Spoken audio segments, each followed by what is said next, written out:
vamos dando la bienvenida a todas y a todos a este webinar organizado por la Secretaría de Investigaciones de la Facultad de Ciencias Sociales de la Universidad Nacional de Lomas de Zamora.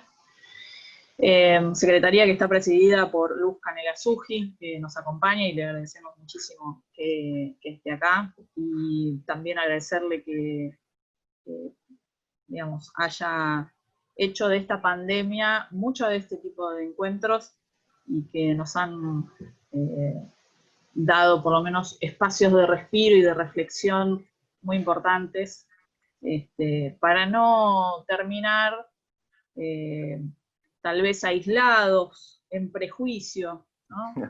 Estereotipados y discriminando a todo el mundo. Claro.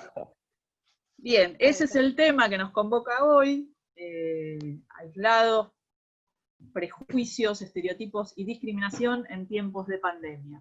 Es el tema de este webinar y nos convocan, digamos, tres expositores hoy que van a ser, que los conocemos, son parte de la comunidad de la Universidad Nacional de Lomas de Zamora. El primero es Edgardo Echezar, es doctor en psicología, Edgardo, además miembro del CONICET, tengo que aclararlo, magíster en psicología cognitiva y de aprendizaje, es además, obviamente, el título de base de licenciado en psicología. Su área disciplinar es la psicología social, la especialidad. El tema en particular de desarrollo es los prejuicios, los estereotipos, la discriminación hacia los diferentes grupos sociales. Una de las publicaciones más destacadas de Edgardo se llama Los efectos del sexismo, los estereotipos implícitos y el lenguaje inclusivo en la brecha de género, ¿no? Es una publicación de la revista Anuario de Investigaciones de la Facultad de Psicología de la UBA de este año, del año 2020. Nos acompaña también Joaquín Ungaretti, que es investigador asistente del CONICET, doctor en psicología, magíster en psicodiagnóstico y evaluación psicológica. Es licenciado, obviamente, título de base en psicología. Su área disciplinar, la psicología, su especialidad, la psicología social. El tema de desarrollo y de investigación son las relaciones intergrupales, prejuicios, estereotipos y discriminación. Una de sus publicaciones más destacadas es de Ungaretti y César Brusino, del año 2015, con el título de La percepción de amenaza y competencia como factores predictores del prejuicio hacia diferentes grupos sociales, ¿no? Escritos de psicología. Y una cosa muy destacable también de Joaquín es que este año ingresó a la carrera de investigador en el CONICET por la Universidad Nacional de Lomas de Zamora, que para nosotros obviamente es un orgullo que eso sea de esta manera. Nuestro tercer expositor es Diego Velázquez, es licenciado en Psicología de la UBA, magíster en Psicoanálisis, profesor, supervisor y autor de 3 grandes libros. Lo que Lacan y Klein sabían del otro, Testimonios de la transferencia y la simbolización y la experiencia. Pero además Diego es profesor digamos, de la cátedra de psicopatologías, el titular, de abordaje con niños y adolescentes, de teorías psicoanalíticas, de teorías psicoanalíticas contemporáneas, y los tres son integrantes de la cátedra de psicología social. Después de toda esta gran cantidad de títulos, además debo decir que los tres son grandes personas y grandes profesores de Lomas de Zamora. Estás presentando a otra gente ahora, ¿no? ¿Cómo? Sí, sí. Esa es otra gente, te estás refiriendo a otras personas. Claro. No sabemos de quién está hablando. Son 3 grandes docentes, nos gusta mucho. Una de las cosas, me parece que cuando conversábamos con la China sobre la idea de hacer algo por el estilo, era incluso tratar de robarles una sonrisa a esta pandemia desde este lugar, ¿no? Desde cómo lo venimos llevando el encierro y el aislamiento. Así que bueno, los dejo con Joaquín primero, después Edgardo, después Diego, todos y todas las que quieran hacer consultas vamos a poder escribirlas a través del chat, las vamos a ir levantando y después de la exposición de cada uno de los tres podremos pasar a un momento de intercambio. Buenísimo. Bueno, muchas gracias Andrea, gracias Luz por la invitación y gracias a toda la gente de la Secretaría de Investigaciones. También gracias a todos ustedes y a todas que están ahí del otro lado acompañándonos. Para nosotros la verdad que es un gran desafío poder transmitir lo que venimos trabajando desde hace ya muchos años en el marco de las diferentes investigaciones que hemos ido realizando, tratar de transmitirlo y que bueno, poder pensar inclusive esta cuestión en el marco de una pandemia realmente que es una cuestión totalmente extraordinaria. Además también, obviamente tengo el placer de compartir esta charla con dos colegas y amigos, como son Edgardo y Diego, así que bueno, la verdad es que muy contentos. Y bueno, un poco la idea de este webinar es comenzar a pensar en los fenómenos que fueron surgiendo a raíz de esta situación de pandemia, siempre en el marco de la psicología social, sí, obviamente considerando que hay otras posibles explicaciones, otras disciplinas que también se ocupan del abordaje de estos fenómenos, pero en nuestro caso vamos a trabajar desde el abordaje psicosocial del prejuicio, la discriminación y los estereotipos como consecuencia de esta situación de pandemia en la que estamos atravesando. Yo voy ahora a compartir pantalla, una breve presentación, la idea es sentar algunas bases que luego los chicos van a ir puntualizando un poquito más, y después la idea también es que esto sea relativamente breve, así podemos interactuar y también podemos escuchar las dudas, inquietudes que vayan surgiendo en relación a esta cuestión, ¿sí? Así que voy a comenzar a compartir la pantalla, no sé si ahí se ve bien. Sí, Perfecto. Sí, perfecto. Bien. Buenísimo.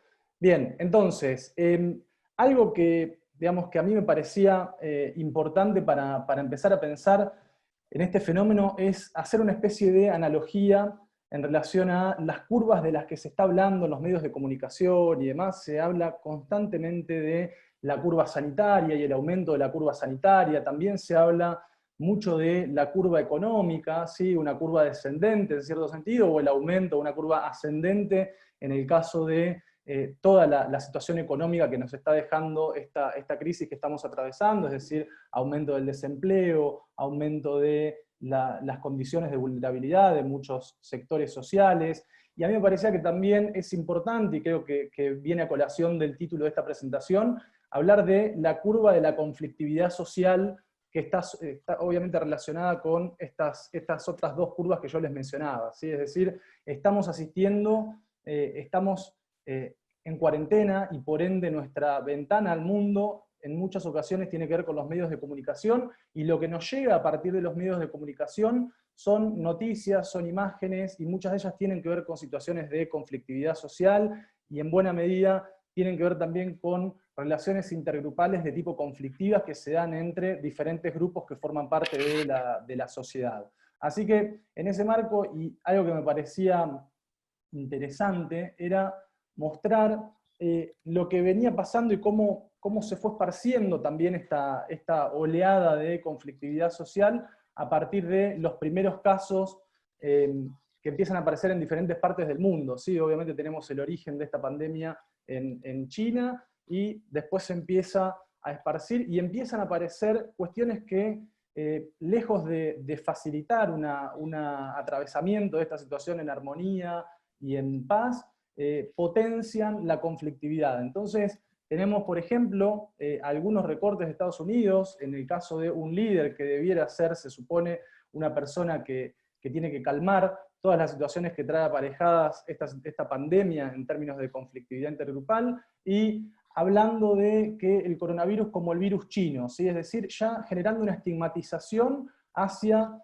la comunidad china en relación a que es el origen del virus. Y eso es uno de los principales errores que se pueden cometer en términos de promocionar y promover los crímenes de odio, es asociar a un grupo social determinado el origen de una afección que realmente está teniendo repercusiones negativas a lo largo del mundo, ¿sí? También tenemos otras imágenes como, digamos, que la gente las ve a diario, no son los medios de comunicación, en este caso es un cartel en una calle, que China nos hizo esto, ¿sí? Entonces empiezan a ver desde los medios de comunicación e incluso ciertas manifestaciones en la calle empiezan a hacer que la gente interactúe con estos mensajes, que son mensajes estigmatizantes y que van sentando un poco las bases para la emergencia luego de los conceptos que vamos a desarrollar un poquito más en profundidad a continuación, ¿sí? También tenemos noticias de, por ejemplo, en este caso un subte en Nueva York, en donde un ciudadano de una comunidad, un ciudadano afroamericano, reprochándole o cuestionando a un ciudadano asiático que se vaya del subte, justamente también por esta cuestión de la emergencia del coronavirus y la asociación directa que desde el presidente de los Estados Unidos, obviamente de manera descendente, de manera top-down, eso empieza a también impregnar en los ciudadanos, ¿sí? Entonces, estos son algunos ejemplos de cuestiones o ciertas reacciones negativas frente a la pandemia en términos de conflictividad social, que nos lleva a pensar que a la misma velocidad que se esparce el virus, también se esparcen las escenas o los hechos de discriminación y de violencia intergrupal, ¿sí? Y acá tenemos, ahora sí ya nos adentramos en algunos ejemplos de cuestiones que han sucedido en el contexto argentino, en marzo y abril, ¿sí? Acá vemos también cómo la evolución temporal iba llegando en la medida en que llegan los primeros casos, y que uno empieza a ver también las noticias de otros sectores del globo, empiezan a pasar también este tipo de cuestiones en Argentina. Una de las primeras que sale en el mes de marzo a la luz es una pelea de un ciudadano que asocia a un supermercadista chino con el coronavirus y terminan yéndose a las manos. También tenemos la emergencia o el rol de las fake news en la propagación del odio en el plano intergrupal. Obviamente fake news porque empiezan a circular supuestas irregularidades por parte, en este caso, de un comerciante chino, pero bueno, obviamente después se corrobora que es mentira. También tenemos escenas, esto es un joven rosarino que le habían hecho un hisopado, y por el mero hecho de haber sido testeado ya empezaba a recibir este tipo de agresiones en sus redes sociales, y otras que directamente no se pueden ni siquiera reproducir. También tuvimos la emergencia de ciertos niveles de conflicto intergrupal hacia el personal de la salud, ¿sí? Es decir, personas que están resguardando por la cuestión sanitaria de toda nuestra población, y que en los propios edificios, cuando esas personas volvían a su hogar, recibían este tipo de mensajes hostiles y mensajes de una discriminación explícita y clara, justamente por estar en contacto con toda esta situación.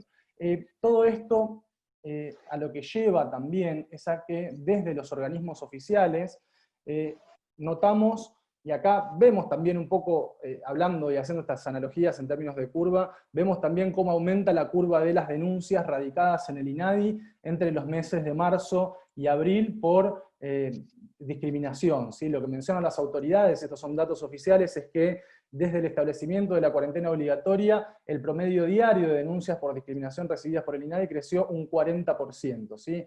Entonces, nosotros lo que sabemos también es que las denuncias radicadas, ¿sí?, son solamente la pequeña punta del iceberg, y la mayor parte de los actos de discriminación y de los actos de hostilidad hacia personas que forman parte de diferentes grupos, o en este caso que tienen algún tipo de vinculación con el coronavirus, obviamente no se registra la totalidad de esas situaciones que se experimentan en nuestro contexto. Entonces, esto es un poco como para mostrar desde los medios de comunicación y cómo todo esto, ¿sí?, la influencia que tienen los medios en muchas ocasiones para, como agentes de socialización, para instalar discursos estigmatizantes e instalar asociaciones totalmente estigmatizantes hacia los miembros de diferentes grupos sociales. Entonces, acá es donde lo que me interesa es brevemente poder realizar una distinción entre tres conceptos, ¿sí?, que son justamente el eje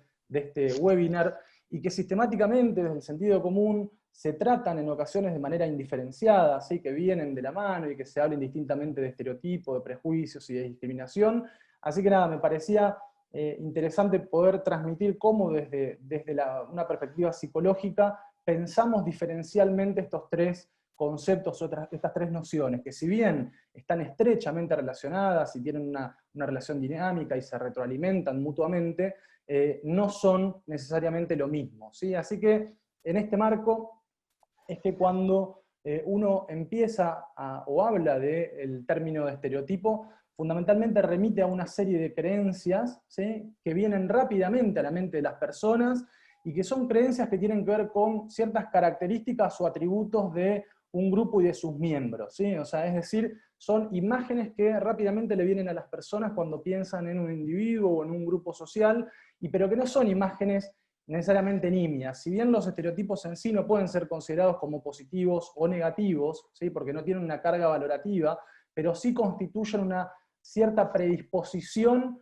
a accionar de manera hostil o de manera negativa. Es decir, van a dar cuenta o van a modular el modo en que esos individuos, de acuerdo a las creencias que tengan en relación a otros sujetos, se comporten posteriormente cuando tengan la posibilidad de hacerlo. Entonces, cuando hablamos de estereotipos, ¿sí?, hablamos concretamente de un conjunto de creencias, ¿sí?, de ciertos rasgos o atributos que vienen a la mente de las personas. Ahora bien, ¿cuál es la diferencia entre el estereotipo y el prejuicio? Bueno, una de las principales definiciones, o de las definiciones clásicas de prejuicio, es una brindada en la década del 50 por Gordon Allport, uno de los pioneros en el estudio psicológico del prejuicio, y solamente me voy a centrar en que para el autor el prejuicio es una antipatía, ¿sí? O sea, hablamos de prejuicio cuando se expresa a través de un sentimiento antipático, es decir, un sentimiento negativo, ¿sí?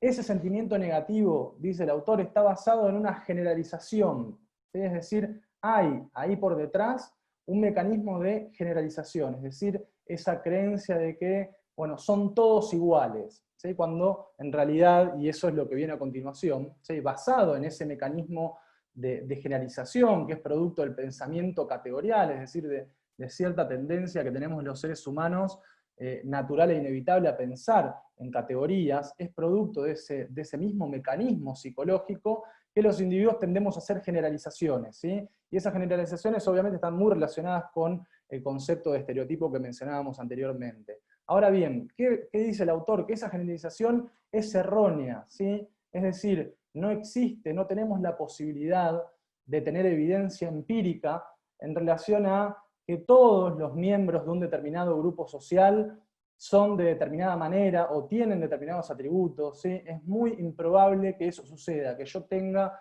evidencia empírica de que esa generalización es efectivamente así. Entonces, por eso es que se habla de que el prejuicio es una generalización errónea, ¿sí?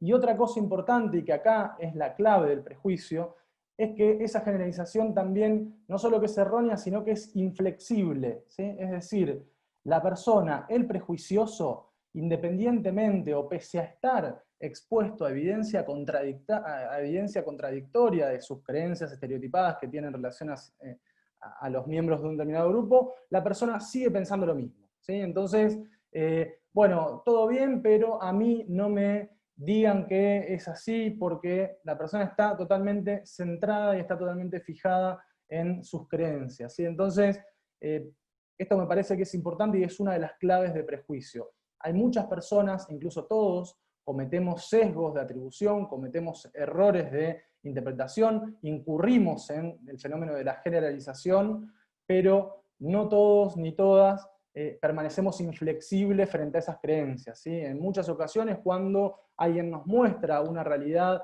contraria a lo que nosotros creíamos, rápidamente podemos reconocerlo y reconocer que estábamos equivocados, ¿sí? Entonces, el prejuicioso no, y este me parece es un punto clave del prejuicio y del modo en cómo el prejuicio se estudia desde una perspectiva psicológica, ¿sí?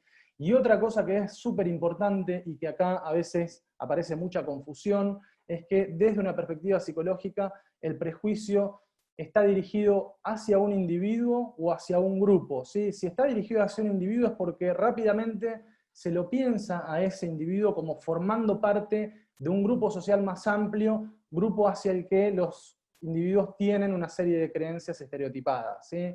Entonces, esto es importante, el prejuicio siempre es hacia personas, ¿sí? no podemos hablar de prejuicio hacia cosas, sino en el caso de que pensemos en cosas, estaríamos hablando de actitudes negativas, ¿sí? Pero cuando se habla de prejuicio, directamente está asociado al prejuicio hacia personas, ¿sí? Sean individuos o sean grupos. Eso es como para sentar algunas bases. Entonces, ¿qué es lo que sucedió conforme hemos ido avanzando, por suerte, en un montón de cuestiones que tienen que ver con los derechos humanos y con la igualdad de todos los individuos y con sociedades más progresistas y modernas? Lo que empezó a suceder es que la noción original de antipatía, ¿sí?, empieza a ser un poco cuestionada como la clave del prejuicio. Entonces, lo que empieza a pasar es que el prejuicio no necesariamente en la actualidad se piensa como, o exclusivamente como reflejando una actitud antipática o un sentimiento antipático, sino que hoy en día se habla de prejuicio cuando se cumple una función específica, que es mantener las relaciones jerárquicas y de estatus entre los grupos. Es decir, el prejuicio cumple una función. Puede ir encubierto de una manera aparentemente positiva, o puede ser negativo, como mencionaba Alport, pero en definitiva lo que importa es que el prejuicio cumple una función, y que es que los grupos que estuvieron históricamente en una posición de desventaja, o grupos desfavorecidos, se mantengan en esa situación, ¿sí? Y esto, seguramente Edgardo después nos va a hablar un poco más en detalle de esta cuestión, tiene que ver también con el cambio en un montón de cuestiones, y con el prejuicio, por ejemplo, el prejuicio sexista, es decir, el prejuicio hacia la mujer, y cómo va cambiando, es decir, detrás de actitudes aparentemente positivas también se esconde una intencionalidad de mantener las relaciones jerárquicas y de estatus. Entonces, en este punto tenemos una breve definición o una distinción conceptual entre lo que es el estereotipo y el prejuicio, ¿sí?, que es ya no solo la creencia, sino también el afecto. Y por último tenemos la idea de la discriminación, que ahí sí ya estamos hablando concretamente de un comportamiento, ¿sí? Es decir, es el prejuicio llevado a la acción, ¿sí? Cuando el prejuicio pasa a la acción, es decir, sale del ámbito de las creencias y del afecto, ahí es donde podemos hablar de discriminación, ¿sí? Entonces, por eso es que desde la psicología lo que nos interesa estudiar generalmente, obviamente más allá de la interconexión entre estos tres conceptos, es el fenómeno del prejuicio, ¿sí? Porque es lo que nuclea no solo el plano de las creencias, sino también el plano del afecto, ¿sí? La discriminación es cuando el prejuicio ya pasa al acto y nosotros vemos la acción concreta, como esas que estábamos viendo anteriormente en algunas de los slides y de los fragmentos de noticias que estábamos viendo. Así que bueno, esto en cuanto a una distinción conceptual que para nosotros es muy importante desde la psicología, ¿sí? Así que avanzando un poco, además de identificar, bueno, de qué hablamos, cuándo o cómo podemos pensar teóricamente a estos fenómenos que veíamos anteriormente, que suceden en diferentes partes del mundo, surge la pregunta en relación a, bueno, ¿por qué sucede? ¿Sí? Y acá realmente entramos en un terreno mucho más complejo de reducir. Por lo tanto, yo simplemente lo que les quiero contar es que existen, como para todos los fenómenos psicosociales, existen diferentes niveles de análisis a partir de los cuales un individuo puede interpretarlos, ¿sí? Y dependiendo la disciplina en la que se encuentre, puede abordarlo desde un nivel de análisis o de otro nivel de análisis, entender el fenómeno del prejuicio, los estereotipos y la discriminación de cualquiera de estos niveles de análisis, y brindar diferentes respuestas. Entonces no es que hay una única respuesta a el por qué somos prejuiciosos, sino que existen múltiples. Acá simplemente hay un breve listado y unas para transmitir, digamos, y para compartir con ustedes de alguna manera. Entonces podemos pensar en las causas del prejuicio a nivel intraindividual, es decir, podemos ver qué características de los sujetos, ¿sí? Nos metemos al interior de los sujetos y pensar, bueno, qué características tienen los individuos que los hacen más o menos propensos a comportarse de manera prejuiciosa frente a otros, ¿sí? Entonces ahí tenemos explicaciones de la perspectiva psicológica del cognitivismo, como el pensamiento categorial, ¿sí? Esto que hablábamos anteriormente, los individuos necesariamente tendemos a pensar en categorías con la finalidad de simplificar un entorno social complejo, rápidamente tendemos a generar abstracciones de cierta información y a partir de eso categorizar esa información y extenderla o extrapolarla a, en este caso, todos los miembros de un determinado grupo. Entonces, es ese mecanismo psicológico que tenemos la mayoría de nosotros que nos lleva a ser prejuiciosos, ¿sí? Después también tenemos, a nivel individual, el fenómeno de las correlaciones ilusorias. Los individuos tendemos a generar mayores correlaciones entre hechos que no necesariamente tienen una vinculación, ¿sí? Como por ejemplo la delincuencia y vivir en cierto sector, o en este caso el coronavirus con cierta nacionalidad o con cierta procedencia étnica, ¿sí? Entonces tendemos a sobreestimar o a exagerar estas correlaciones que en definitiva no se corresponden con la realidad, ¿sí? Y después también podemos pensar en ilusión de homogeneidad del exogrupo, es decir, tendemos a pensar que todos los miembros del exogrupo son iguales, son todos de la misma manera, ¿sí? Y a continuación de esta también tenemos el favoritismo intergrupal, es decir, los otros son de determinada manera y nosotros somos mejores, ¿sí? En nosotros, ellos, y todo lo que eso desencadena a nivel intergrupal. Y después también, dentro de lo que es el nivel de análisis individual, es decir, estamos adentro de los sujetos tratando de encontrar las causas del prejuicio y la discriminación, podemos pensar en, bueno, existen ciertas diferencias individuales en algunos rasgos o en algunas variables que harían a los sujetos más vulnerables al prejuicio, los estereotipos y la discriminación, como el autoritarismo, la dominancia social, los niveles de empatía, es decir, si somos más o menos empáticos, hay evidencia en relación a que la empatía juega un rol importante en explicar por qué la gente es prejuiciosa o no es prejuiciosa, ¿sí?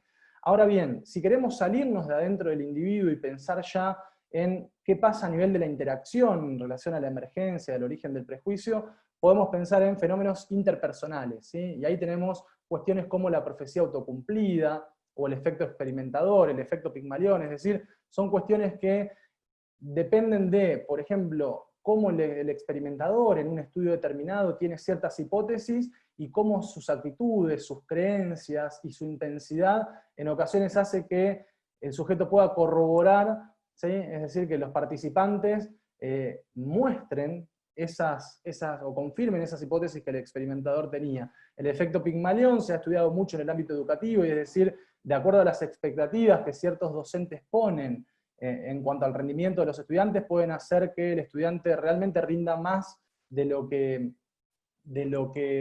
él mismo pensaba, o menos si las expectativas son negativas, ¿sí? Entonces ahí estamos hablando de ciertas causas del prejuicio y la discriminación en el plano interpersonal. Y después tenemos un montón de teorías que han tratado de explicar el prejuicio y la discriminación desde el punto de vista grupal, es decir, cuando hablamos de diferentes grupos, y ahí tenemos la teoría del conflicto realista, es decir, el prejuicio y la discriminación sucede porque los grupos compiten por ciertos recursos escasos, ¿sí? Entonces, cuando hay en un determinado contexto escasez de recursos, automáticamente genera eso conflictividad intergrupal, ¿sí? Otras de las aproximaciones para entender el prejuicio y la discriminación desde esta perspectiva tienen que ver con la teoría de la identidad social, es decir, los individuos nos comportamos de manera prejuiciosa porque nos sentimos formando parte de un grupo y queremos que nuestro grupo sea valorado de manera más positiva que los miembros del exogrupo. Entonces, eso a veces desencadena también ciertos efectos negativos. Y también la teoría de la amenaza percibida, es decir, cuando el grupo del que formo parte se siente amenazado, ahí es donde los individuos reaccionan de manera discriminatoria, ¿sí? Y esto es lo que puede pasar. Yo creo que esta es una de las principales perspectivas para pensar el prejuicio y la discriminación en el marco de una situación de pandemia, es decir, yo y mis seres queridos de golpe nos vemos amenazados o percibimos cierta amenaza y reaccionamos frente a eso, ¿sí? Obviamente esa percepción de amenaza, en la mayoría de los casos no está fundada, ¿sí?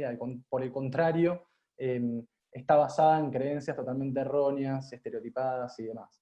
Y por último, también puedo pensar las causas del prejuicio y la discriminación desde una perspectiva societal, ¿sí? Entonces, si uno trabaja estas temáticas desde una perspectiva sociológica, puede pensar en los fenómenos de aculturación, que son aquellos que suceden cuando un individuo mira de un lugar a otro, y ciertas estrategias de aculturación que los contextos o las sociedades que están recepcionando, por ejemplo en el caso de los inmigrantes, los países que recepcionan población de inmigrantes pueden desarrollar diferentes estrategias que van a dar como resultado, por ejemplo, la asimilación, es decir, que esos inmigrantes dejen prácticamente de lado toda su cultura para asimilarse a la cultura de la cual van a formar parte, la integración, que sería el escenario ideal, en donde pueden conservar aspectos de su cultura, pero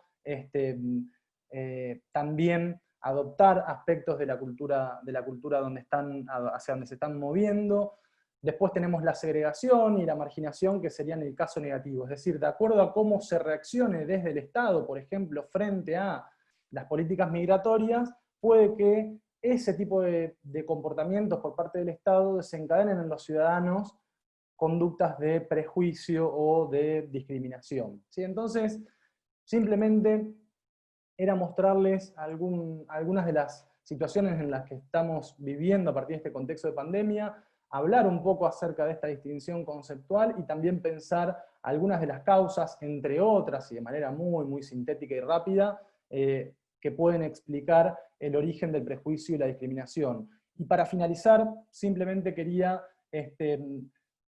dejar una pregunta abierta, ¿sí?, en relación a la posibilidad de erradicar al prejuicio. Esta pregunta la voy a responder yo, y la respuesta es negativa, ¿sí? El prejuicio no se puede erradicar, pero sí, efectivamente, podemos tomar una serie de acciones o medidas, no solo a nivel individual, sino también a nivel del Estado, de la gente que está encargada de la toma de decisiones, los políticos y los hacedores de políticas públicas, para disminuir la ocurrencia de fenómenos como el prejuicio y la discriminación, ¿sí? Así que bueno, también dejo abierta esta pregunta para después poder pensar juntos qué tipo de acciones serían necesarias en este contexto de pandemia y de COVID-19 como para tratar de disminuir todo lo posible este tipo de conductas intergrupales que surgen a partir del prejuicio y la discriminación. Así que bueno, muchas gracias y ya dejo el espacio a Edgardo.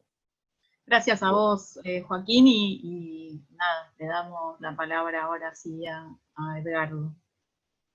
Bueno, muchísimas gracias. Primero que nada, quiero agradecerles a ustedes, a la Secretaría de Investigación. La verdad que estoy encantado de este encuentro. Mientras estoy buscando el PowerPoint, me cuesta un poco porque me quedé preocupado por esto último que dijo Joaquín acerca de la erradicación del prejuicio. Entonces, la verdad que, me pegó, sinceramente. Parece que está difícil, ¿no? Salir de ahí. Bueno, muchas gracias en serio por la invitación, de verdad. Es un verdadero placer compartir este espacio también con colegas que quiero muchísimo y trabajamos hace mucho tiempo, como Joaquín y Diego en la Cátedra de Psicología Social. Después de la presentación que realizó Joaquín, desde un plano académico y formalizando un poco las perspectivas de las cuales nosotros solemos pensar este tipo de fenómenos del prejuicio, la idea de este segundo momento es tratar de contarles algunos datos acerca de qué dice la gente. Y a esta primera parte se me ocurrió ponerle de título "Prejuicioso yo para nada". Porque, y ahí me encanta el final de Joaquín para tomarlo, ¿no? Como hilo conductor.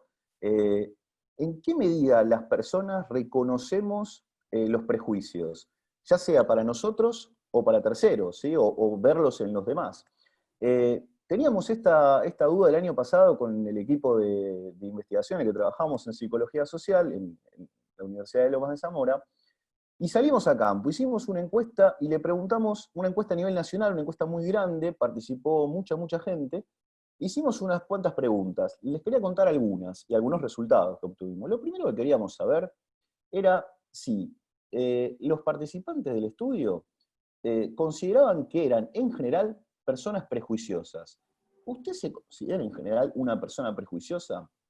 Les comparto algunos resultados. En principio, un 95% de los participantes, o sea, imagínense, un porcentaje altísimo, nos dijo no nos consideramos prejuiciosos. En un primer momento, esto nos dio mucha alegría porque, claro, al leer este dato uno dice, bueno, evidentemente estamos bien. Pero aparece un segundo dato que refiere un poco a lo que contaba Joaquín, acerca de en qué medida es fácil erradicarlo o no. Posteriormente les preguntamos a los participantes si consideraban que los argentinos en general eran prejuiciosos. Y ahí lo que observamos es que para el 90% de los participantes, los argentinos somos muy prejuiciosos.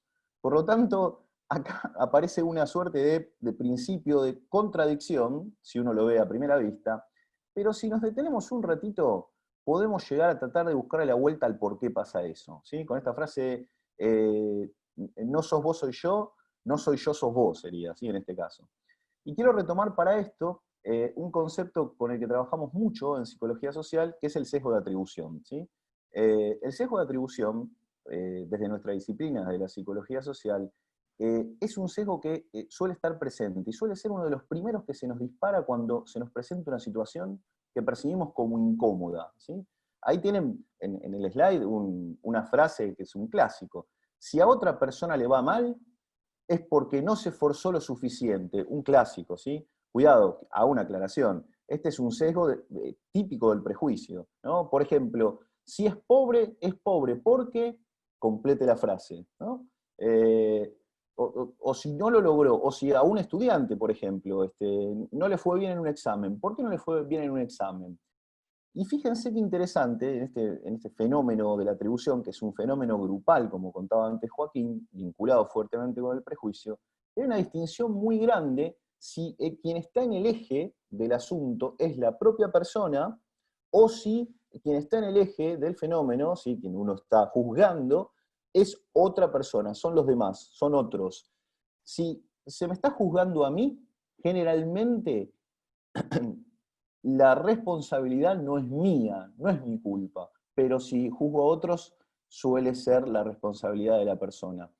Y este fenómeno que es una de las bases, como le decía, un sesgo, ¿sí? Psicosociales que favorecen el desarrollo y mantenimiento del prejuicio, la atribución causal, que sea interna al sujeto o buscarla en el exterior, tiene una razón de ser desde un punto de vista psicosocial.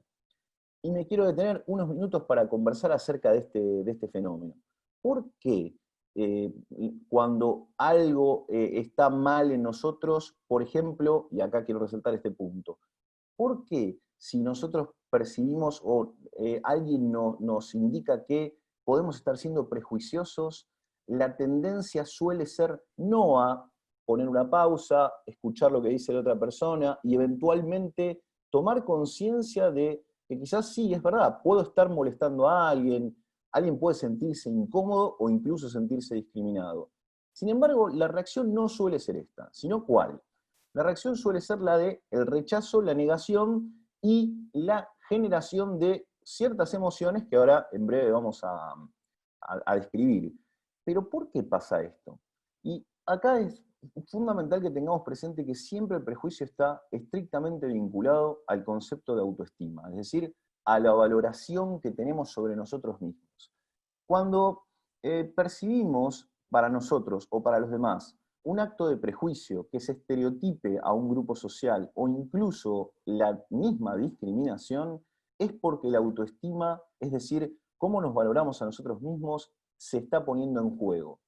Hay una sencilla razón por la que esto es una afirmación, si se me permite, taxativa para la psicología social. Porque fíjense ustedes que de otra manera, si no estuviese involucrado algo de nosotros, de cómo nos valoramos a nosotros mismos, simplemente no nos importaría, no haríamos caso, seguiríamos de largo, no tendríamos ningún problema con esa acción o la percibamos hacia terceros. Está fuertemente vinculado el concepto de atribución, no me quiero detener mucho con esto para no hacerlo demasiado largo, pero también la atribución con la autoestima, como les estoy contando, y también con la noción de justicia. ¿Sí? Psicológicamente, ¿qué percibimos nosotros como justo? Porque uno de los principales fenómenos asociados al prejuicio desde un punto de vista psicosocial también es la percepción de justicia, en términos psicológicos. La autoestima, para hacer una suerte de cierre de esta primera parte, tiene un componente, les decía, central para lo que nosotros llamamos sí mismo, para el yo, para el desarrollo de nuestra identidad. Es fundamental. Siempre la autoestima en las personas tiene un sesgo a la alza. Aumentamos nuestra autoestima. Muchas veces o escuchamos decir, o incluso nosotros mismos también repetimos que los seres humanos nos adaptamos casi a todo. aunque esto muchas veces no es bueno, pero en fin, nos terminamos adaptando. El mecanismo psicológico que ayuda a que nos adaptemos, a que si, por ejemplo, sufrimos algún evento negativo, como puede ser la pérdida de un ser querido, o incluso la pérdida del trabajo, o nos va mal en alguna actividad que nos proponemos, ese espacio en el cual, ese tiempo en el cual no nos sentimos cómodos, nos sentimos mal, nos sentimos tristes, por ejemplo, se espera que no dure demasiado tiempo. ¿Sí? ¿Por qué? Porque si pasa el tiempo y opera la autoestima ahí en nosotros, de alguna manera volvemos o esto es lo esperable al menos, volvemos a reacomodarnos para salir adelante nuevamente y nos readaptamos y tratamos de reajustarnos a las nuevas situaciones. Pero estas nuevas situaciones están fuertemente ligadas a fenómenos de tipo contextual. Yo acá me quiero quedar un ratito con los niveles de análisis que hablaba Joaquín hace un rato, porque es completamente cierto lo que él plantea de que al fenómeno del prejuicio, los estereotipos y la discriminación, los podemos pensar desde múltiples niveles de análisis. Y es bastante reduccionista pensarlo solo de uno. Pero es muy importante también tener en cuenta el papel del contexto, y bueno, me pareció fantástica su presentación porque él puso especial énfasis en el contexto, no solo el contexto particular en el cual actualmente nos encontramos, sino en general en el rol del contexto y cómo este influye al prejuicio. ¿Y por qué pongo especial énfasis en este punto? Tradicionalmente, en nuestra disciplina base, que es la psicología, se ha puesto especial énfasis en los fenómenos intrasubjetivos, es decir, los problemas los tenemos las personas. Y me parece muy importante que podamos contextualizar las causas de esos problemas. No quiero decir con esto que las personas no tengamos problemas, sino la clave está en la causa. ¿La culpa es de la persona o es que la situación puede llevar a que las cosas se den de una manera u otra? Acá hay un debate que es muy interesante y extenso, por supuesto, que es el debate persona-situación, ¿sí? ¿Cuándo tenemos que hablar del sujeto prejuicioso, ¿sí? O que el prejuicio es algo que nace en el sujeto, se desarrolla en el sujeto? O me parece a mí una óptima pregunta para pensar es, ¿en qué medida los contextos influyen? ¿Sí?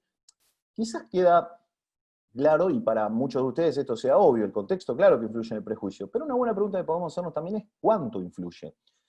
Solo para hacer una breve síntesis y contar algunos datos, algo que nosotros sabemos, porque toda persona que estudia prejuicio tiene algunas líneas claras que son como estándares, automáticos, que siempre se dan.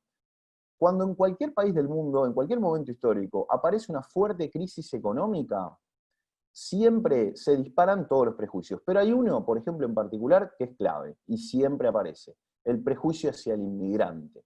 ¿Por qué?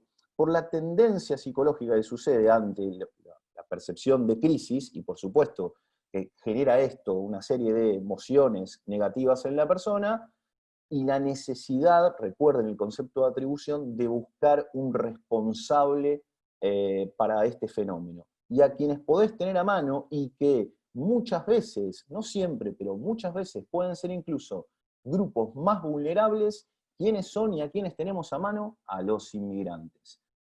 Unos datos que tomamos el año pasado, también en un muestreo que hicimos a nivel nacional, fíjense qué curioso, esto fue a fines del año pasado. No sé si recuerdan qué evento importante hubo a fines del año pasado, pero bueno, hubo elecciones en nuestro país.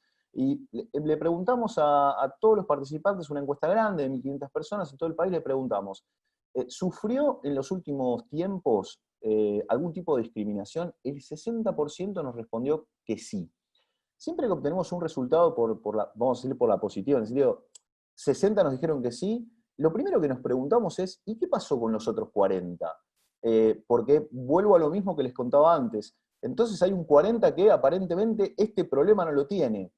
¿Será tan así o será que no está tan visibilizado? Ahora en un rato volvemos a eso.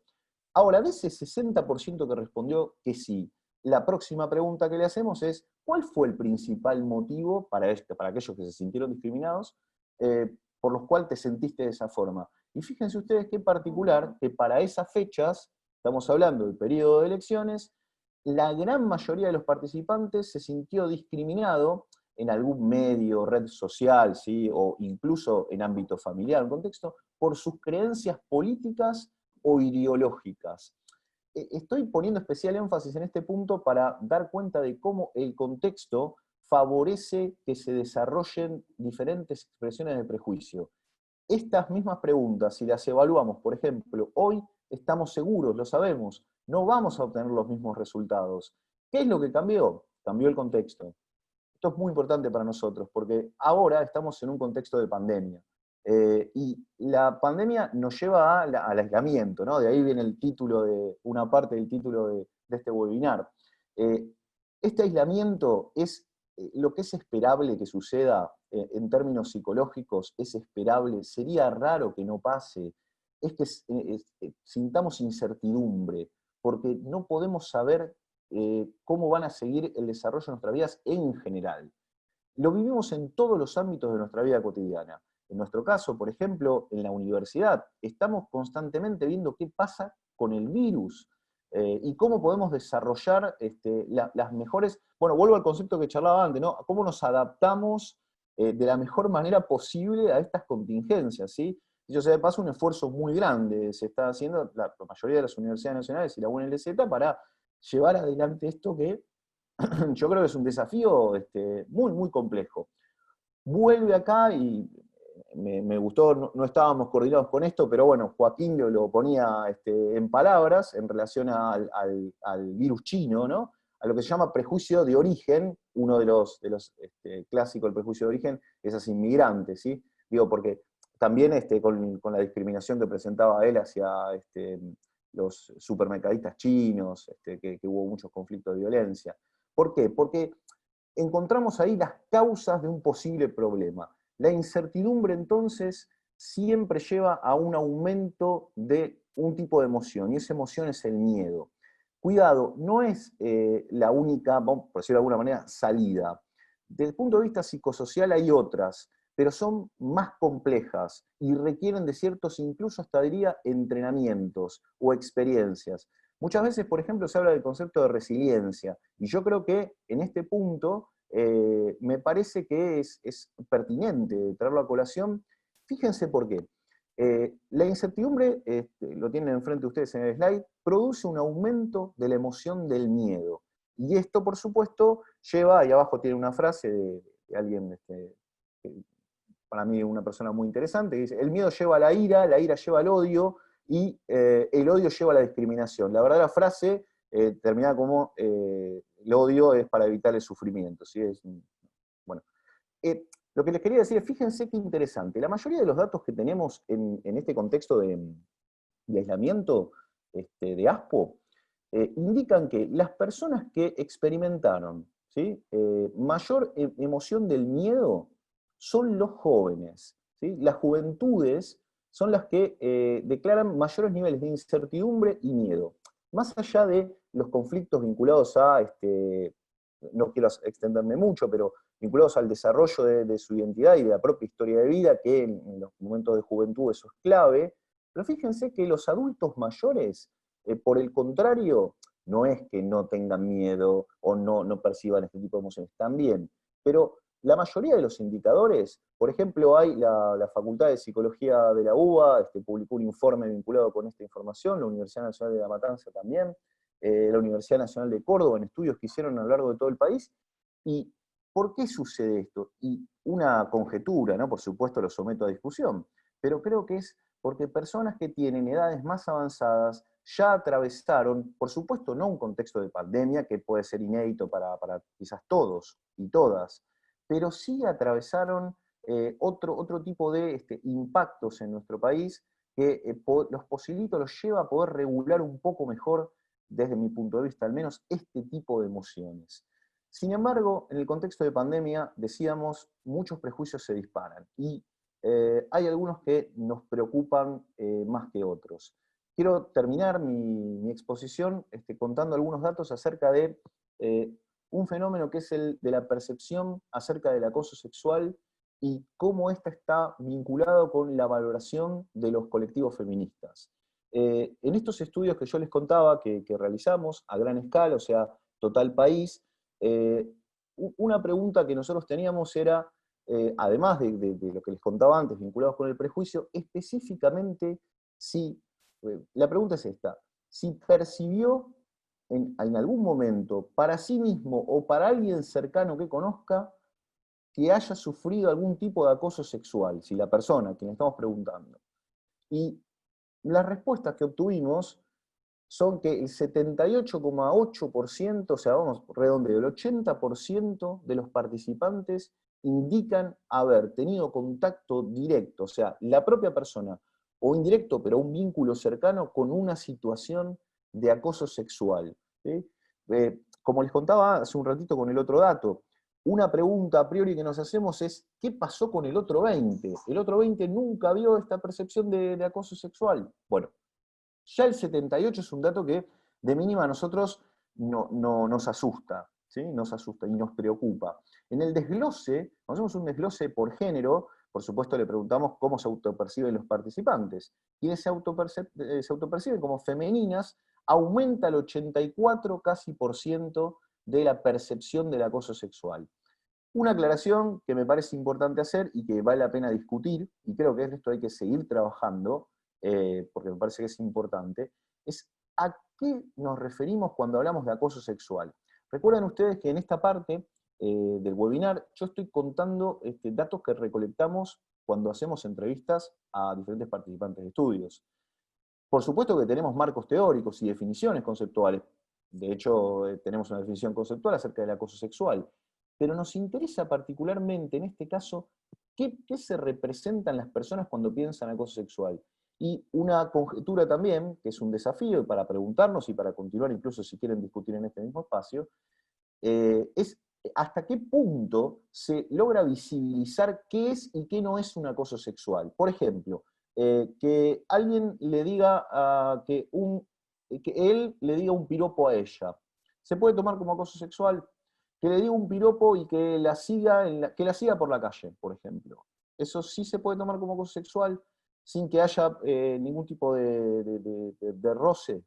Entonces, las nociones acerca de qué se percibe y qué no se percibe, creo que tienen que estar puestas a discusión, porque muchas veces creo de que el problema es que quizás se piensa que, en el caso particular del acoso sexual, solamente se puede dar cuando está exacerbado esto. Es decir, básicamente cuando cualquiera de nosotros llamaríamos a un acto de violación, se lo considera acoso sexual, mientras que nosotros sabemos perfectamente que hay una distancia inmensa entre uno y otro. Por otro lado, nos interesaba mucho conocer, ver la otra pata del fenómeno, ¿sí? Muchos movimientos de mujeres a lo largo de los últimos años, con más énfasis, esto tiene muchísimo tiempo, pero es mucho más público y creo que mucho más masivo, por suerte, en los últimos años, han puesto en la palestra la idea del feminismo, y de cómo es necesario participar a nivel político de diferentes formas, con diferentes expresiones y colores. Pero el feminismo como bandera de alguna manera para poder combatir, si se me permite, o de mínima visibilizar este tipo de fenómenos. Lo que nos interesaba preguntar en un principio era en qué medida los participantes valoraban a los movimientos feministas en Argentina. Siendo 1 muy negativo y 10 muy positivo, el promedio que obtuvimos fue de 5,64. La verdad que esto nos sorprendió muchísimo. Sinceramente pensábamos que tampoco éramos demasiado optimistas, pero nos pareció que el número era muy bajo. Pensamos que realmente iba a ser más alto. Pero en una muestra total país, después, por supuesto, uno puede hacer un montón de desgloses por otras variables, pero en líneas generales ese fue el promedio. Y cuando hacemos la división, cuando le preguntamos una segunda pregunta, ¿en qué medida se sentían representadas las personas por esos movimientos feministas? O sea, por un lado, cómo los valoraban y después si se sentían representadas. Un 4,28% fue, no, por ciento no, 4,28 es el promedio de 1 a 10. Lo tienen frente a ustedes, 1 es no me representa en nada y 10 me representa absolutamente. ¿Qué observamos entonces en este punto? Que primero nos parecía ya baja la valoración, pero después nos sorprende aún más la falta de representación, porque quizás el dato más duro, por lo menos esto es personal, podemos después discutirlo, el que a mí más me llamó poderosamente la atención, para de mi parte ir cerrando este espacio, es que cuando desglosamos por género estos números, tenemos un promedio de 6,08 en las que se consideran o se autoperciben como femeninas, ¿sí? Esto es lo que más me llamó la atención. Es decir, no es que cuando uno lo desglosa por género, en términos de, primero, la valoración de los movimientos feministas, uno podría decir, bueno, acá hay una diferencia muy grande entre, por ejemplo, ellas y ellos. Y fíjense, la primera diferencia es de 6 en una y de 5 en otra. Sí encontramos más diferencias en la representación de los movimientos cuando lo desglosamos por género. Ellas un 5 y ellos un 3. Siempre recuerden que la escala es de 1 a 10. De todas maneras, a mí me sigue pareciendo muy escaso estos valores. Quiero contarles, para mi parte cerrar, que cuando estuvimos charlando acerca de esta propuesta, pensábamos, bueno, qué datos íbamos a presentar. Y me gustó mucho lo que contaba Andrea al principio de este webinar, en donde, bueno, un poco el objetivo es, vamos a hablar de prejuicios, vamos a contar cosas que son feas, pero bueno, tratar de que dentro de lo feo no contar lo peor, porque teníamos datos de violencia también que es cierto y que se están dando en contexto de pandemia, pero bueno, en tal caso lo dejo abierto para que por ahí discutamos más adelante y ya le doy paso entonces a mi compañero Diego. Muchas gracias. No, gracias a vos, Edgardo, y fundamentalmente muy, muy interesante ambas exposiciones. Me quedo un poco pensando con esto de que la incertidumbre conduce al miedo, el miedo lleva a la ira al odio y el odio a la discriminación, ¿no? Y cuánto nos han pedido que sepamos vivir en la incertidumbre. Pero bueno, buen punto. Le paso a Diego. Se están haciendo varias consultas, así que después de que cierre Diego, nos quedamos un ratito más para los intercambios. Diego. Bueno, ¿cómo están? Por esto mismo que acabas de decir, Andrea, voy a ser breve. En principio les agradezco a Luz Canela Sushi, Andrea Retamal Hoffman, y a los colegas, a los compañeros Edgardo y Joaquín. Como ven, entre las dos chicas suman 4 apellidos y entre nosotros 3 sumamos 3. Ya con eso tenemos un primer problema. Pero bueno, nada, una cosita nomás de la que estuvimos charlando antes. Bueno, nosotros hicimos con los colegas una pequeña división del trabajo, donde organizamos un poco cómo íbamos a presentar esta ponencia. Y bueno, decidimos que yo iba a realizar algunas reflexiones, es decir, no voy a presentar datos, además no cuento con datos, sobre todo al nivel que los pusieron los colegas. Así que pensé en 2 escenas, ¿no? Como para que pudieran integrar algo de lo que estuvimos hablando y también quizás dar a pensar y a intercambiar después, ¿no? Una escena tiene que ver con algo que, voy a ver si puedo compartir pantalla, mi dispositivo me lo permite.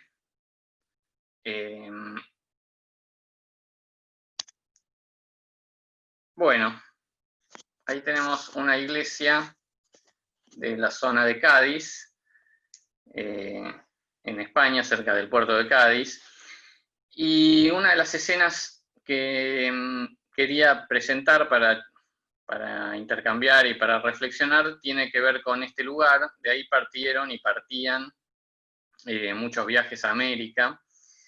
Y nosotros en psicología social, cuando estudiamos el prejuicio, cuando tenemos la posibilidad de compartir esto con nuestros alumnos, contamos y enseñamos que el prejuicio, por supuesto, no es un constructo que está dado en el estudio de la psicología social, ¿no? Es decir, como comentaba Joaquín, como hay diversos y distintos niveles en el estudio de este fenómeno, al mismo tiempo esto implica que se fue estudiando de distintas maneras, acorde fueron avanzando las ciencias sociales, ¿no? Es decir, no siempre esta palabra quiso decir lo mismo, en síntesis, para las ciencias sociales, para la psicología social.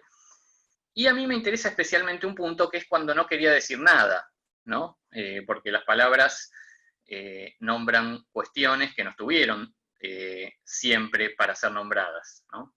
Entonces siempre me interesó especialmente, y me detengo a veces en nuestras clases, en lo que nosotros nombramos como la primera etapa de estudio del prejuicio, donde hasta que esta palabra hace entrada en las ciencias sociales, más o menos en la década del 20, hasta ese momento era una palabra que no tenía cabida en el lenguaje de las ciencias sociales, simplemente porque no había ninguna cuestión que pudiera ser visibilizada como prejuicio. Es decir, había una naturalización de la idea de razas y de la idea de la superioridad de unos seres humanos sobre otros, por lo tanto, de la mano de la colonización y de las conquistas, no había nada que pensar acerca de eso, ¿no? No había ninguna pregunta acerca de si los seres humanos éramos todos iguales o teníamos los mismos derechos, simplemente se conquistaba a las tierras que no eran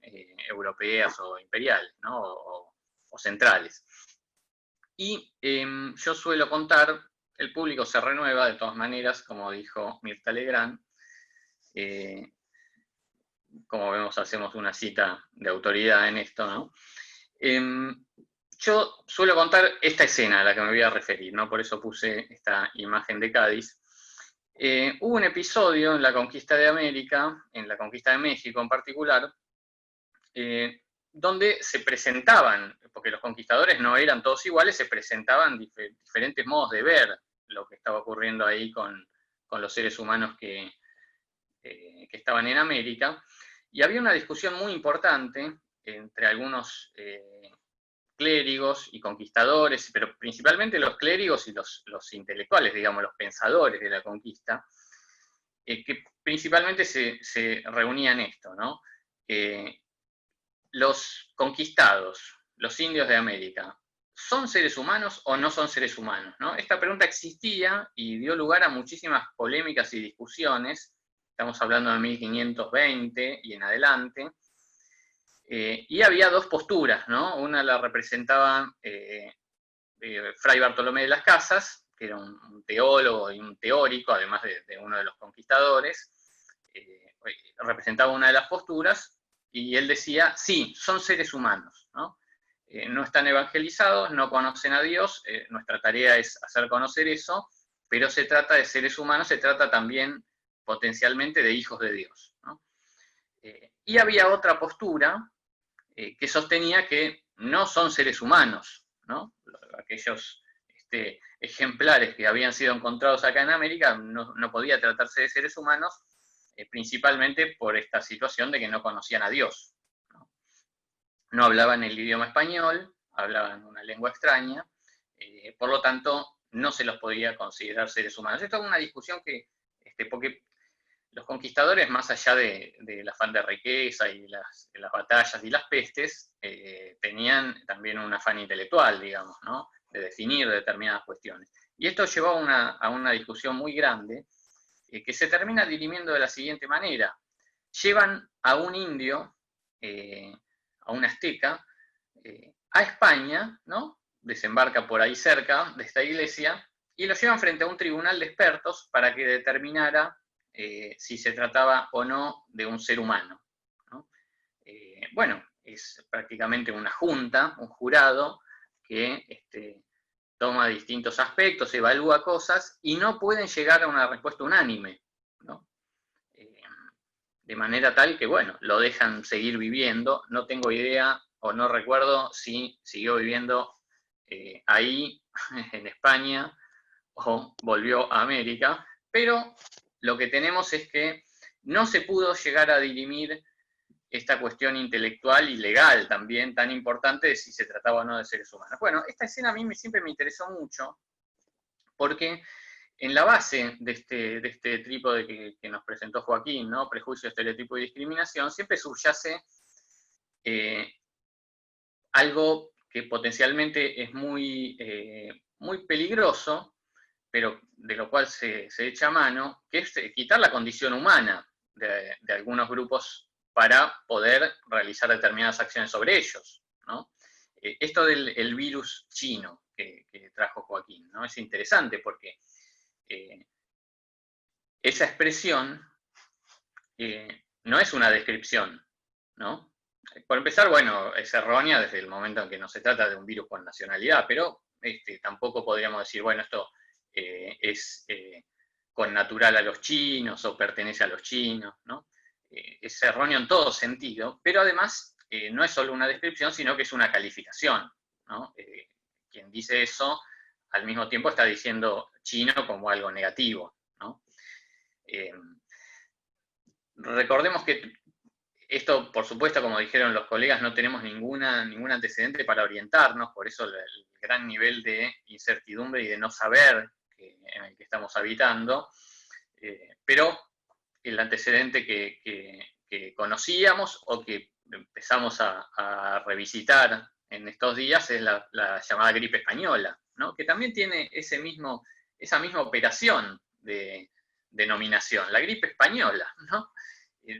Nuevamente, también era erróneo, no se trataba de una gripe que era privativa de los españoles, ni el virus tampoco tenía en esa gripe la nacionalidad española. Sin embargo, estaba también esta calificación que quedó, ¿no? La gripe española. Pero ¿qué tenemos que pensar ahí?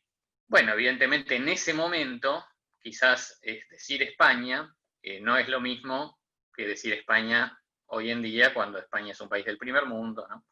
España tiene una historia de un país que era considerado de segunda, hasta no hace tanto, ¿no?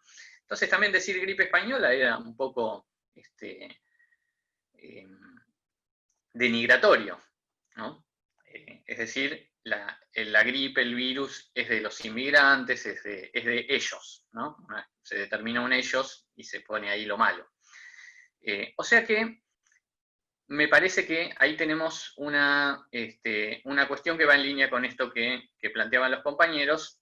El prejuicio no es posible de pensar como erradicable en su totalidad, porque hace de alguna manera el lazo humano, ¿no?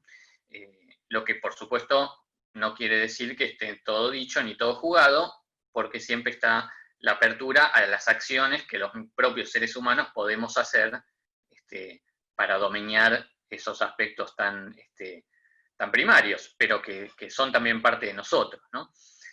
Entonces, bueno, esa es una de las escenas que quería traer a la reflexión, y la otra es una escena que está bastante comentada también en la historia de la filosofía, y también la tomó bastante el psicoanálisis, que es una historia que está relatada en las Confesiones de San Agustín. Me interesó porque se junta bastante con esta secuencia miedo, ira, odio, discriminación, ¿no? Es muy interesante esto que traía Edgardo. Esta secuencia, si me apuran y le tengo que poner un título, por ejemplo, el psicoanálisis la puede sintetizar con la palabra envidia, ¿no? La envidia es una palabra de uso cotidiano, y no por casualidad, ¿no? Sino que muchas veces, por ejemplo, bueno, en nuestra práctica lo vemos con los pacientes, que refieren constantemente situaciones donde sienten ser envidiados o dicen envidiar a otro, en fin, es un afecto de la vida cotidiana, y quizás bueno, tiene esta acepción cotidiana, pero también puede tener una acepción, digamos, científica, en el sentido, como decía, de que el psicoanálisis la ha estudiado bastante, y me parece que sintetiza bien, por supuesto, todos estos son nombres, ¿no?, que les ponemos a estas cosas tan difíciles de decir, pero me parece que sintetiza bien esa secuencia de miedo, ira, odio y discriminación, ¿no? La envidia. Bueno, ¿en qué consistía esta otra escena que yo me apunté para traerles? San Agustín relata en sus Confesiones una escena que es un recuerdo infantil, ¿no? Él dice que se recuerda a sí mismo a la edad de 9 años o de 8 años, mirando una situación, ¿no? Que es su propia mamá dándole la teta a un bebé que era su hermano, ¿no? Su hermanito, un bebé de pecho, y él relata en las confesiones esa escena, ¿no? Me recuerdo a mí mismo viéndome mirar a mi hermanito, bebé, tomar la teta de mi mamá. Y después de eso, bueno, justamente utiliza esta misma palabra que traían los compañeros, ¿no? Dice, después de eso, me recuerdo rojo de ira ante esa situación y loco de envidia ante ese cuadro, ¿no? Esa escena. Y el propio San Agustín reflexiona y dice, bueno, pero ¿cómo puede ser esto, no? ¿Cómo puedo sentir eso? ¿O por qué puedo sentir eso?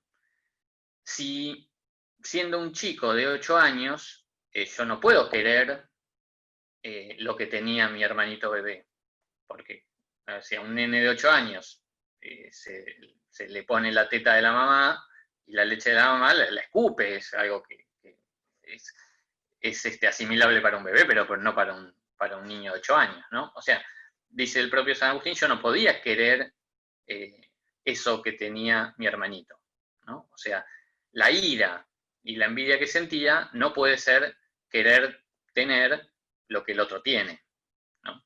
Y entonces, ¿qué es? Se pregunta y dice, es la situación de verlo al otro en una supuestamente, porque no sabemos, ¿no? En un goce absoluto, ¿no? Se lo supone, o él supone a ese bebé de estar viviendo en un paraíso, ¿no? Un paraíso de contacto y coincidencia con la madre, donde tiene todo y es completamente feliz, ¿no? Es un goce supuesto, porque por supuesto no sabemos qué pasa por la mente y el cuerpo de ese bebé, pero si podemos hipotetizar algo, sabemos perfectamente que no es ningún paraíso, ¿no? Que nadie, ni un bebé, ni un niño, ni un adulto, ni nadie puede vivir en una completa felicidad, ¿no? Entonces San Agustín, y esto después, más adelante lo tomó Lacan y lo tomó también especialmente Melanie Klein, que justamente el afecto de la envidia es este conjunto de cosas que los compañeros nombraban, ¿no? Esta ira, este odio, por suponerle al otro un goce que es supuesto, ¿no? Se lo supone en una especie de paraíso y eso toca algo de sí mismo y mueve a esta ira, ¿no? Porque es supuestamente el goce que yo no estoy teniendo, la felicidad que yo no estoy teniendo, se la supongo o la veo en otro,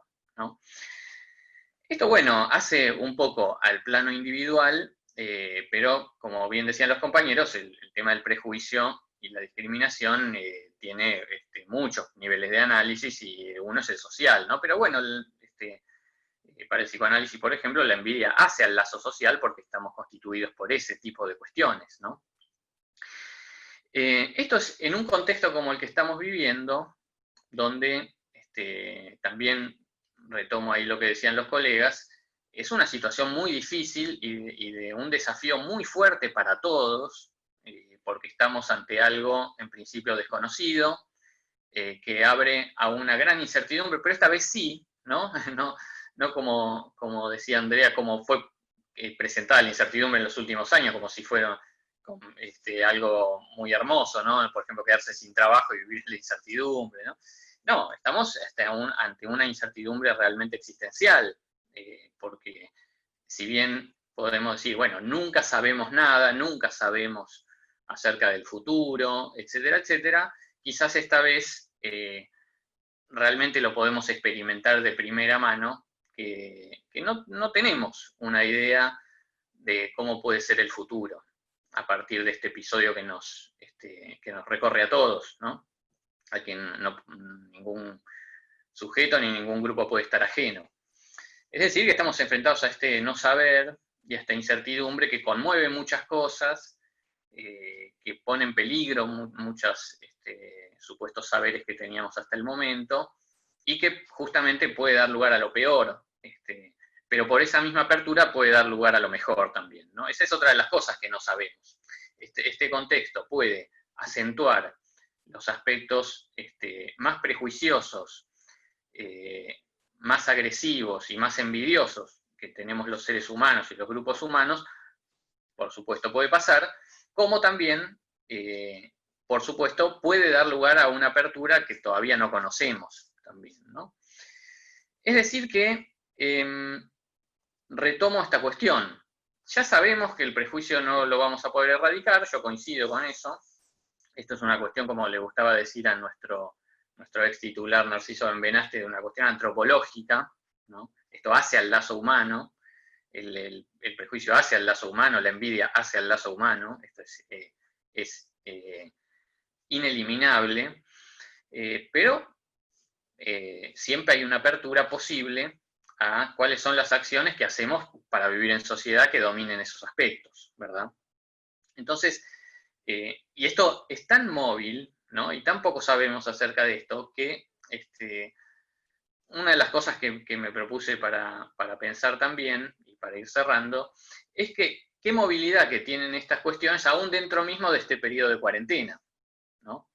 Por ejemplo, Joaquín traía esta escena de que alguien pasa a ser discriminado en los primeros, supongo que esta es una escena de los primeros días de la cuarentena, pasa a ser discriminado porque fue testeado, ¿no?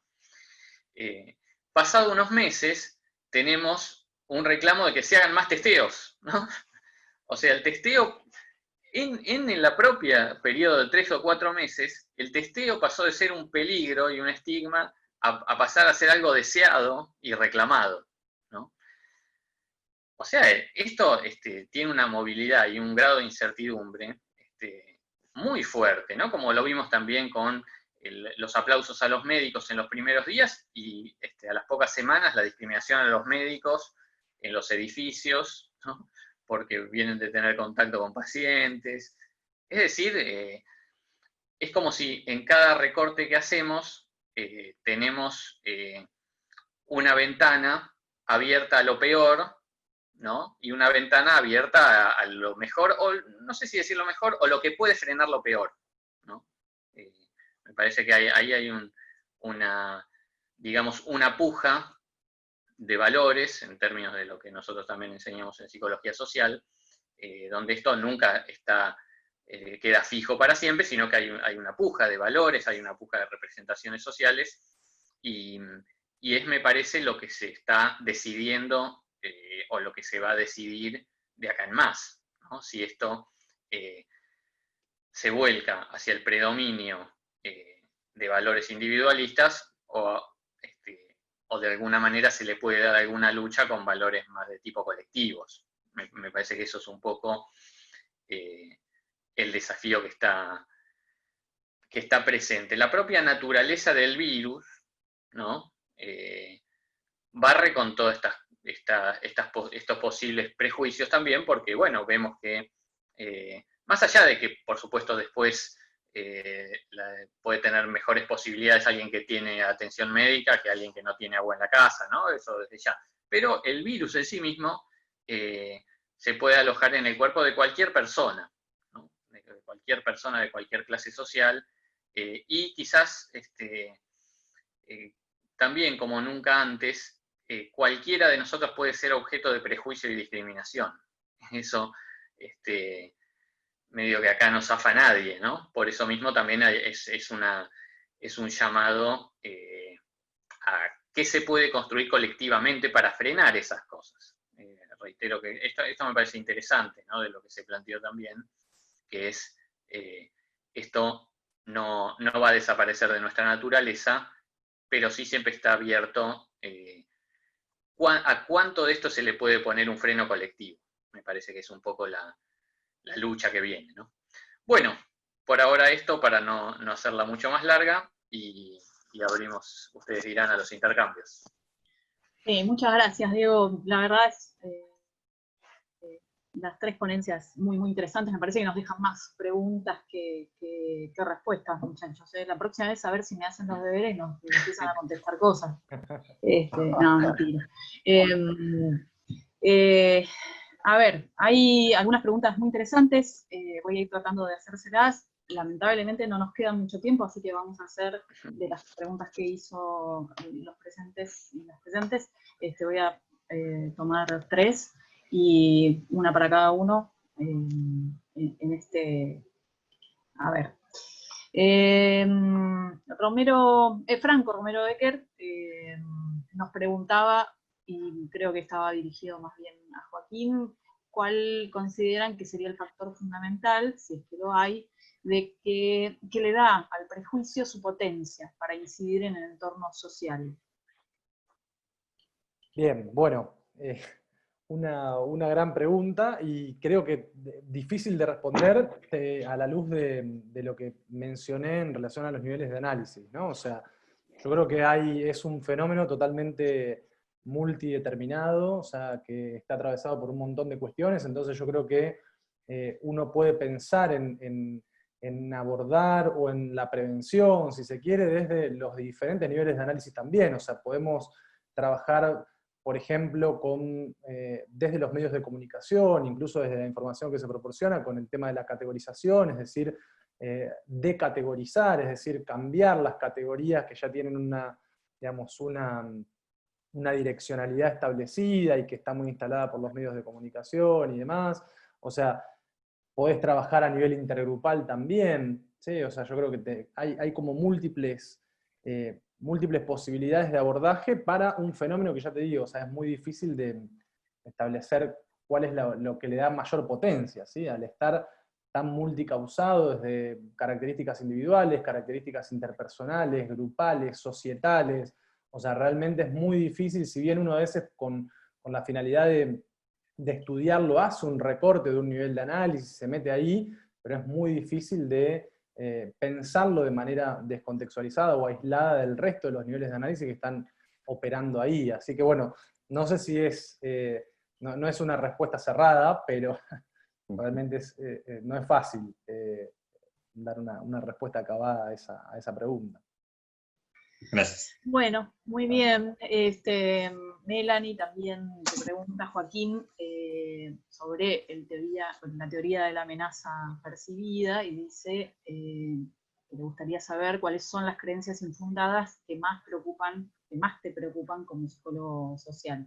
Perfecto. Bueno, sí, en ese sentido yo creo que cuando se estudia la amenaza, o las teorías de conflicto y demás, siempre se hace la distinción, o tradicionalmente se pensó en lo realista, ¿no? En los conflictos realistas, o en la amenaza realista, que para mí esas son, si se quiere, las que más potencialidad para ser abordadas tienen, ¿sí? Entonces, no sé, tenemos un virus ahí enfrente y es una amenaza real, que bueno, cuando salga la vacuna, o sea, lleva tiempo, pero en algún momento se va a poder abordar efectivamente. Pero después tenemos todo lo que son las amenazas o los conflictos simbólicos, ¿sí? Que esos son para mí mucho más difíciles de abordar, que tienen que ver con la percepción de cierta afrenta o de cierta amenaza a valores, a tradiciones propias del grupo, ¿sí? O sea, cómo los individuos a veces perciben esa amenaza en otro plano, y es un plano que es muy difícil de también atacar para poder desarticular y que esa situación de conflictividad producto de la amenaza deje de suceder, ¿sí? Porque que se vea a los inmigrantes como una amenaza a los valores tradicionales del grupo de pertenencia o de cierto contexto, eso es muy difícil de desarticular versus otras amenazas que son mucho más reales y que efectivamente se puede hacer algo, se pueden hacer, tomar acciones, se llaman acciones afirmativas, es decir, aumentar los derechos de ciertos grupos que están en una situación de vulnerabilidad, es decir, se pueden, digamos, abordar de manera concreta, mientras que lo simbólico, ¿sí? Eso que realmente no necesariamente tiene una posibilidad de abordaje específico, eso me parece que es lo más complicado. Muy bien. Edgardo, me preguntan si hay un paper o una publicación para leer completa estas encuestas que vos mencionaste, ¿no? Y los resultados. Sí, hay algunos trabajos que hicimos, de hecho, hicimos uno con Anaí López, que es becaria de la UNLZ, de Sociales. Sí, no todos los resultados, pero algunos, los de percepción sobre acoso sexual, sí, ella lo llevó adelante, está publicado. Quizás está por ahí mi correo, después si me quieren escribir y con gusto se lo pasamos. Y otra de las participantes nos pregunta, una persona que comete un acto prejuicioso, cuando le toca atravesar esta situación, ¿cambia su postura, Edgardo? ¿Cuando atraviesa un acto prejuicioso? Sí, dice cuando una persona que comete el acto de prejuicio, ¿sí? Le Sí. toca atravesar esta situación, cambia su postura. Es decir, si, por ejemplo, yo discrimino a mi vecino por ser boliviano, ¿no? Ajá. Después me toca a mí atravesar la discriminación por ser chileno. Bueno, Cambio de lamentablemente, postura. sí, te entendí perfecto. Lamentablemente no es de las mejores estrategias, porque atrás de eso está algo que mencionaba Joaquín al principio cuando daba las definiciones de prejuicio, que son de un autor llamado Ovidio, en donde en el fondo lo que está sucediendo es que hay una relación de dominación, en donde, de hecho, cuando se repite, o sea, cuando uno es víctima, yo lo que entiendo es que si uno es víctima del prejuicio, entonces ahí es como que le cae la ficha, lo estoy sufriendo yo también. No necesariamente. No quiero decir que no sea una posible salida, pero por lo menos los estudios que hay en relación al tema no indican que esa sea la salida, o sea, decirlo en términos porcentuales, la salida más eficaz en términos porcentuales, ¿sí? No es lo adecuado. Es muy difícil erradicar el fenómeno del prejuicio.